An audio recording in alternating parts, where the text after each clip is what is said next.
I'm sure there's a lot you've heard about Agnipath, the Indian government's new scheme to recruit youngsters into the armed forces, the Army, the Navy, and the Air Force for a period of 4 years. Agnipath, by the way, means path of fire. I'm not certain how that name came about, but Agnipath is the brainchild of the late CDS, the Chief of Defence Staff, General Bipin Rawat. The government says it is a result of 2 years of deliberation. Now, we'll have to take their word for it because we've looked hard and haven't found any major studies on this kind of a recruitment scheme within or outside the Indian Defence Services. No white paper has been produced by the government. The matter has not come up before Parliament. It was not up for discussion in the Parliament's Standing Committee on Defence. There was the idea of doing this via a pilot project. That's according to a piece. Sushant Singh, who's a journalist and a military veteran, he wrote in the Al Jazeera about this, about reportedly inducting 5,000 soldiers under Agnipath for a period of 5 years to study its effect before it was actually implemented. But that proposal was rejected and the announcement made, in a sense, much like demonetization and the farm laws, if I can jog your memory. So needless to say, there is a need for some serious scrutiny. We know it's on your mind from the dozens of comments and questions that you have sent our way. So we've taken a little bit of time, I admit, but we've done deep, extensive research. We've spoken to experts and we've put together one of the most exhaustive videos on all you need to know about Agnipath. So pros and cons, hurried or not so much, need of the hour, reform. As always, in this video, Newsworthy remains unbossed and unbought. My name is Anubha Bhonsle. Let's take you through the main points. The scheme's announcement, has so far left at least one person dead, several injured, and really property worth millions has been destroyed. The protesters are mostly young. They're claiming to be military aspirants. They have doubts about Agnipath and their future. Now, this violence has already made many former chiefs question the fitness of these young men for the armed forces. But nevertheless, recruitment for the first set of soldiers under Agnipath is going to begin in 90 days. It's on. The online application process is going to begin in July. Those who are between 17 and a half to 21 years are eligible to apply. Now, this upper eligibility limit was raised to 23 for just this year. Selected candidates are going to be called Agniveers. They're going to have a distinct insignia and they're going to form a separate rank in the armed forces. For instance, let's say in the case of the army, they're not going to be joining regiments. They will serve for only 4 years. This includes a 6-month training period instead of a service of 15 years, as is guaranteed for Jawans under the permanent commission system. Now, I have to add here, remember this is not to be confused with the short service commission that is for officers only. What are the Agniveers going to be paid? Well, 30,000 per month. It's going to be scaled up to 40,000 in the last and the 4th year. Of this, they're going to pay 30% to a Seva Nidhi fund each month. The government is going to match the contribution. After 4 years, 25% of each annual batch will be selected for permanent commission. This is going to be based on merit, their fitness, and of course their willingness. The remaining 75% are going to be demobilized without pension, without the status of Ex Servicemen, and without benefits like subsidized healthcare that come with long-term service. Instead, as I mentioned, they're going to take home this Seva Nidhi fund, the government's matching contribution, plus interest, and that amount is going to total to around 11.7 lakhs. That's the short and bittersweet story. Now, the impact of this sudden, massive change to the country's defense structures? Well, it is wide-ranging, and we want to break down for you 3 of the most significant areas of impact. Number 1, the question of wage bill is coming up again and again. What does it do for the wage bill? Number 2, who are the people who will be inducted? How are they going to be trained? What does this do for the military, its ethos, its efficiency, and of course, national security? And number 3, what does it do for our already high figures of unemployment? Now, the trigger for Agnipath appears to be the massive military wage bill that has further bloated since the government implemented the one rank, one pension scheme in 2014. An estimated 50,000 troops retire every year. The bill for just pensions, not even salaries here, has ballooned to 1.19 lakh crores. It's almost 25% of this year's defense budget. Jawans on 4-year contracts mean no pensions. So Agnipath can potentially bring down the pension bill and salaries bill, particularly with respect to the army, because currently almost 60% of the army's budget is spent just on salaries. Under Agnipath, as I said, the government is going to pay these soldiers for 4 years. There's also going to be the payout. There's going to be an exit package, and of course the soldiers' own serving. So that's it, no pension. The argument is that money saved is going to be used for the much needed modernization of the military. Now remember, this is one way, just one way of seeing the story. It's also partly the government's point of view.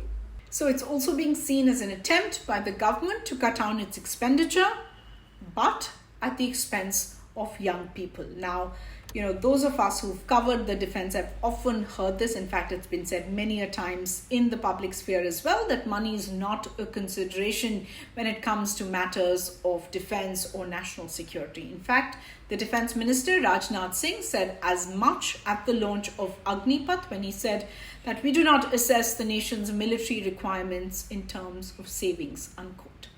So let's say Agnipath's primary aim is not monetary or reducing the military wage bill, though it is a rationale, but then the second rationale could also be a strong one, right? Agnipath means a leaner, younger, more agile military. Definitely desirable.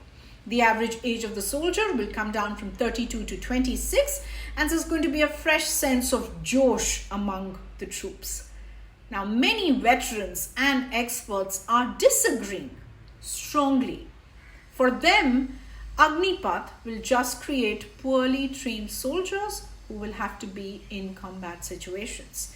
To say that all Agniveers will be fully trained in 6 months, when it otherwise takes 2 to 3 years to train a Jawan, is frankly, according to many, preposterous. Many are referring to Agniveer's 4-year tenure as that of an intern in the army or a tourist. In fact, retired Lieutenant General P.R. Shankar wrote in the Telegraph, and I'm quoting a bit of it, that the not so well-trained tourist who's going to be part of a sub-unit in which there's going to be a rat race for retention, there's going to be no bonding, no junior leadership, and this soldier is going to be expected to man the BrahMos weapon system or the Pinaka, which he cannot handle, and defend his gun position from the enemy. In this case, he writes the Pakistanis or the Chinese. So in essence, he says that the tour of duty proposal expects a Superman from a kindergarten. Former army officers who know what it takes to train new recruits ask, why would any commanding officer invest time and risk expensive military equipment like tanks to train a soldier if he might not be there after 4 years? They would rather perhaps give this training to those who are going to be around for 15 years. So the argument, in a sense, about the Agnipaths or the Agniveers increasing military efficiency and effectiveness is not holding strong among veterans. Neither that it's going to instill this renewed sense of vigor or josh among the troops. They are worried that Agnipath, in a sense, will hit the morale and the ethos of the military. Because remember, Josh comes from just wearing the military uniform or those fatigues only in movies. In the real world, soldiers spend years in training with their regiment for the cohesiveness and the culture. Of the 4 years, Agniveers will serve for less than 3 years, taking into consideration 6 months of training and leave. Chances are when Agnipath, the scheme, opens for applications, it will attract huge numbers. Now, why, you may ask? Well, for the last 2 years, the armed forces have not held recruitment processes due to COVID-19. Neither, in fact, have several businesses. So, the rate of unemployment in this country was pegged at a high of 7.2% in May of 2022. Not just that, both the wholesale and the customer inflation are rising, with the steepest increase being reported in the food and the fuel baskets, both essential commodities. So there is an air of economic uncertainty under which this scheme has been announced, and that air is thick and rife. There are simply fewer jobs to go around and everything costs more. Remember, the military and the railways are two of the biggest sources of employment in the states of Bihar, Uttar Pradesh and Haryana. Unemployment is even higher than the national average in these states. Let's take the example of Bihar. Unemployment here is 21.1%, which explains, in a sense, the ferocity and the spread of the protests in these states. Now, the government says that Agnipath is actually going to better these numbers, improve these numbers, because it's going to be one way to create about 45,000 to 50,000 jobs for young people year after year, and also help fill about 1.2 lakh vacancies in the military. But think about what happens to these soldiers when they return after these 4 years to their villages and towns. What job awaits them? In fact, these are the very questions and the very concerns that have driven the protests. The government has tried to address some of these concerns. As I mentioned earlier in this video, it extended the upper age limit for eligible candidates from 21 years to 23 years. That's just for this year. Why did they do it? Well, those who couldn't apply due to COVID-19 and have now aged out from the Agnipath criteria can also apply. They announced a 10% job quota, again for Agniveers in the state police, in the defense ministry, and in the central armed police forces. The upper age limit has also been extended to 26 years to ensure that the Agniveers actually qualify for paramilitary once they finish their tenure of 4 years. Again, for this year, they have increased the upper age limit when it comes to the paramilitary forces. It's gone up to 28. Now, as I'm rattling off these numbers, I want you to think about taking this promise with a pinch of salt. Because a majority of government jobs that are reserved for ex-servicemen who leave after 15 years remain unfulfilled even today. Corporates and the private sector are speaking out so openly these days of hiring these freshly minted, disciplined and trained Agniveers could also be asked to look at these numbers of ex-servicemen when it comes to employment. The government has also announced 6 service avenues for Agniveers to join in the Merchant Navy after they finish their stint in the Indian Navy. They're also going to be helped with other things like completing their education. There's also going to be a special 3-year college degree program that gives 50% credit for the skills that they acquired during this 4-year Agniveer tenure, thus preparing them for the private sector. All of this is a working hypothesis. It has serious gaps and some serious question marks. Number one, how should we see the Agnipath scheme? Should we see this as an employment scheme primarily? And if yes, should the armed forces, though one of the largest employers in this country, be seen from the lens of addressing unemployment? There are over 1.2 lakh military vacancies today, including for around 8,300 at the officer rank. In 2015, the army recruited 71,000 people. In 2017, this number came down to 50,026. 2 years of zero recruitments in 2020 and 2021. This year, only 46,000 recruits will fill up vacancies, of which most will leave in 4 years, opening up vacancies again. Retired Lieutenant General H.S. Panag, who actually agrees with short-term service being the best way forward, says this is not the way to fill vacancies. Agnipath doesn't offer enough benefits at the other end to attract a good pool of candidates and ensure quality intake. So, are we really creating jobs and javans, or are we creating short-term contracts and interns? Now, many, as I said, are going to apply because they are desperate for a job in this economy.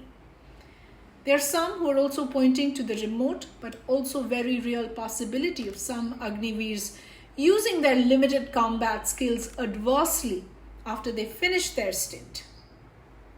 So far, apart from the amendments, it is clear from a recent Defence Tri-Service briefing that the Agnipath is here to stay. It's not going anywhere. Under expedited timelines, the first batch of these young men could be in place by the end of the year. All applicants are going to have to sign a pledge declaring they do not participate in the protests, which is going to be verified by the police. Those who were found to be involved are not going to be recruited. Lieutenant General Anil Puri, who's the Additional Secretary in the Department of Military Affairs, made it very, very clear that the foundation of the armed forces is discipline, and there was simply no space for violence of this nature and arson against public property. This is something that's resonated with many of you. Many of you said as much in comments that those who indulge in violence and arson and destruction of public property are simply not fit to serve and protect the nation. I think we agree with that statement as well. It's a true statement. I hope this video has helped you see this very, very vital story in a full, complete, and deeper context. Is this truly a reform? Is this truly a masterstroke? Is this something hurried, meant to address our massive unemployment figures? Is India truly standing with Agnipath? Well, avoid those hashtag-fueled debates. If you can, that will be my one and only suggestion. Needless to say, the story will stay in the headlines. We'll keep you updated. If you've been watching, thank you so much for your time. Remember, there are ways to help Newsworthy do more deep work, break down complex issues in an unbossed, unbought way. The link to do that is the Razorpay link. It is in our bio on Instagram. It is in the description if you're watching this on YouTube. We're all going to see you again very soon.